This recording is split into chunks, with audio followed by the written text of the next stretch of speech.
Hey guys, HappyCattyCrypto here and welcome back to the channel. So we've got an update from TFL and this is definitely what we wanted to see with all of the other news that's going on.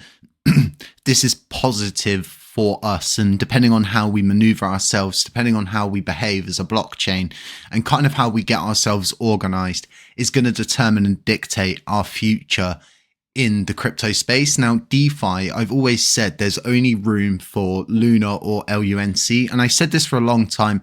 I went through a brief moment when I was in a kumbaya kind of mind state where I thought we could all get around a fire, we could all sing songs, we could all be friends and they could stop bottlenecking us. And I just found out that wasn't the case. And that was when I really realized they're trying to either remove us or replace us. The end result was they don't want us around. So this is all very interesting. Like I said, the overall perspective from where I'm sitting is they're screwed, and they're screwed bad. And what they're going to be doing is damage control. Now, if you're in TFL's position, you wouldn't just go on Twitter and be like, look, it's over, take all of your money out, this, that, and the other, cause a load of panic and cause the price to crash.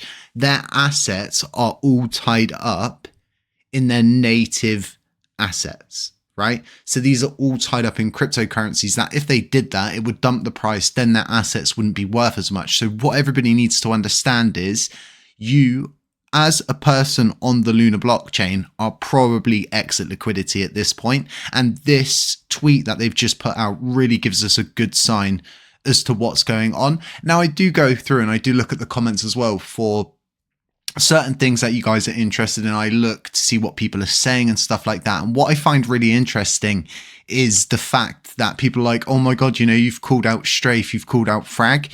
What people need to understand is I will not allow anybody to buy me. I will not allow anybody to sway what I'm going to be saying on this channel. And I'm not going to avoid calling somebody out just because I've been friendly with them, I'm friends with them, and we do work together. At the end of the day, right, if it goes against the ethics of what I stand for, what I've been through over the course of 2 years, and you're co-mingling with those people, I'm going to call it out. And it's as simple as that. I'm not going to sit there, ignore and avoid it like all of the people and the validators that are ignoring and avoiding the Terraport situation because it benefits them to not call it out. Whereas at the same time, right, they're moaning about Jill.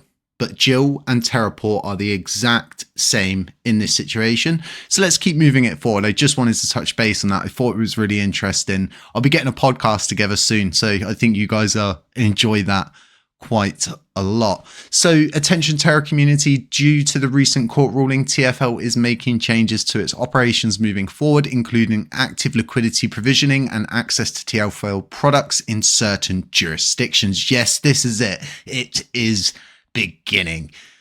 So as a result of the SEC case, TFL may receive a conduct injunction, which could prohibit TFL from engaging in certain activities. To prepare for this, TFL will be restricting access to some TFL products and features from its users in the United States as of next week. So may receive. If they were may receiving it, they wouldn't be doing this.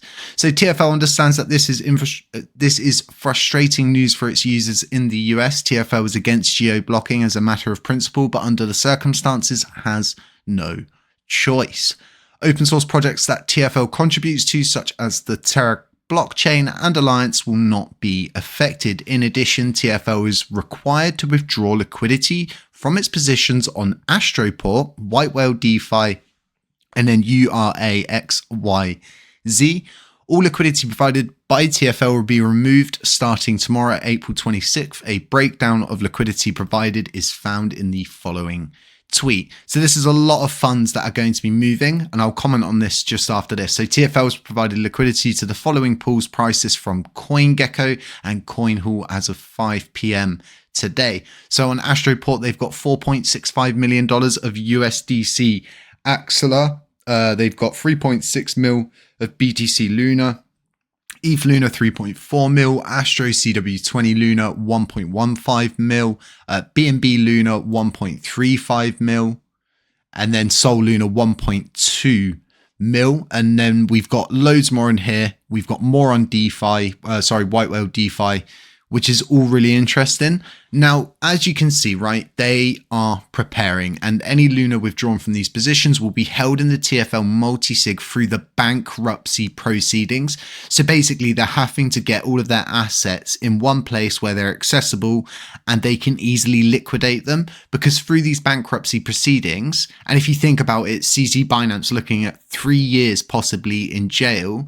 The SEC are currently having 2 members resign. XRP's getting their, I think it's $1 billion fine down to $100 million.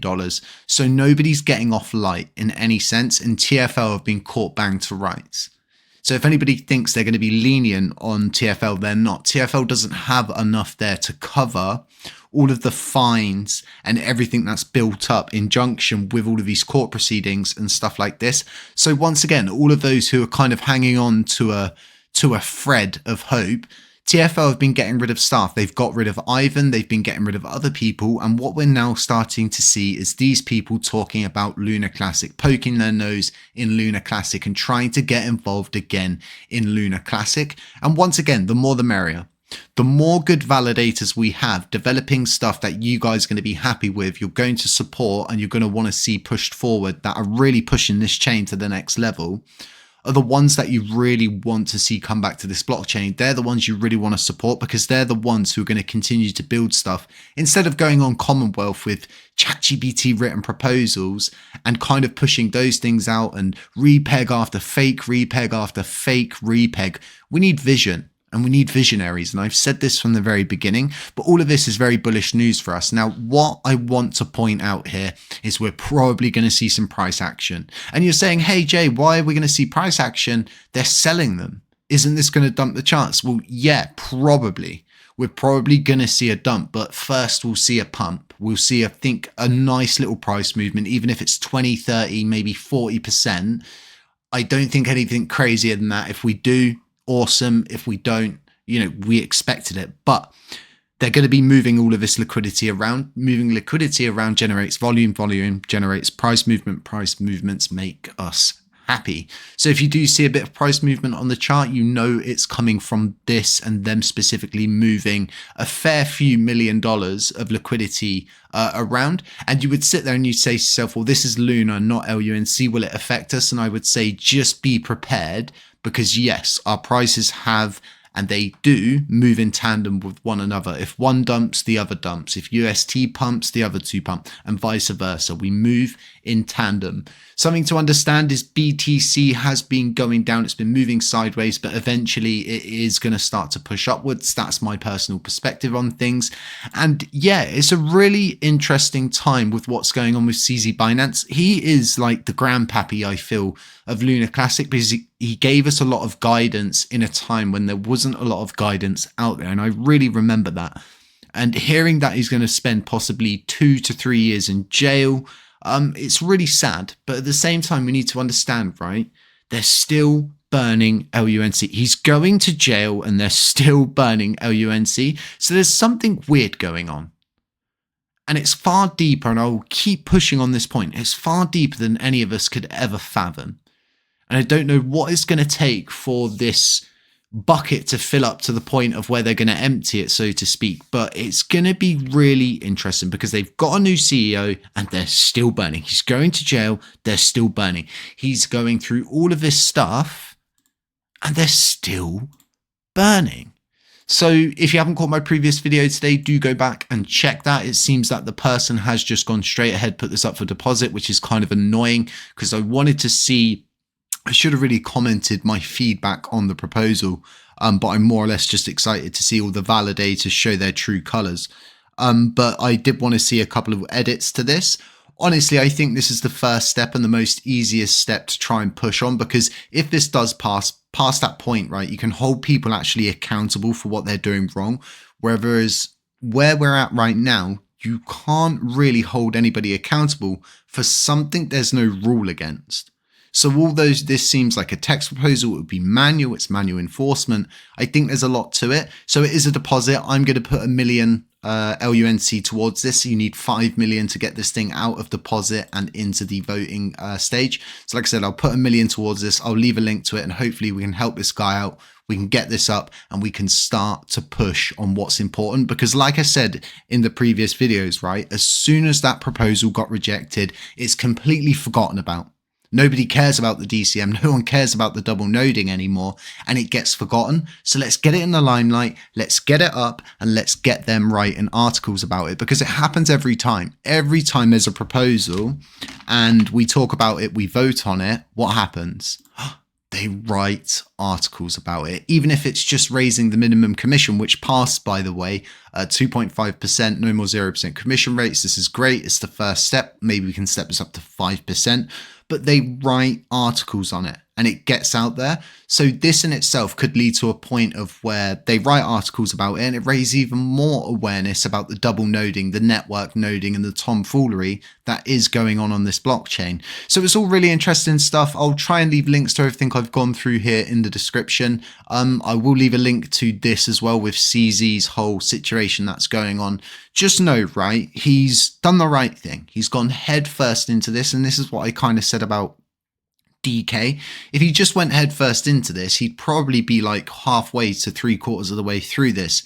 At this point, he's still in Montenegro. He's still not been extradited to the US or South Korea, and he still hasn't even started the process. Whereas this guy's nearly already at his sentencing, and he knows the game. He understands the game, and yes, maybe he did some money laundering and different stuff like that, but getting this guy back in crypto is so important. So important. And at least he's not ending up like someone like SBF and all of these other people. So it's all going to be very interesting. Links to everything in the description, folks. I hope you've had a really nice day. Friday tomorrow. Stay safe, stay humble, stay aware. And as always, I'll catch you in the next one.